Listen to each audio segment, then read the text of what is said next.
सोचण की गल है भी डॉक्टर हजरात या इलाज करने लोग जोड़े पीर किते वट के कई मामलों बंदे की मदद कर इलाज किया।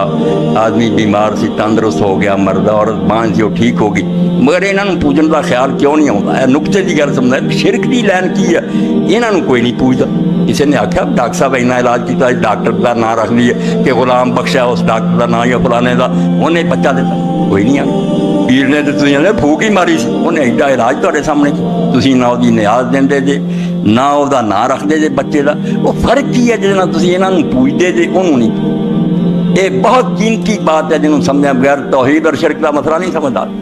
ये एडी एडी ये मदद करते हैं, इन्हां दे पूजन का ख्याल कभी भी नहीं आता। कौन कर बैठा होंदा डॉक्टर साहब मेरी मदद फरमा, जानते लोग कि बेबस ये सिर्फ हालात है ना, कोई ये दवाई हैगी है तो ठीक, वरना आते यार ऐसे दवाई कोई नहीं। इन्हों की बेबसी में दुनिया जानती है कि इन्होंने पल्ले कुछ नहीं, दवाई दारू होया कर लेंगे, वरना डॉक्टर की कर सकते।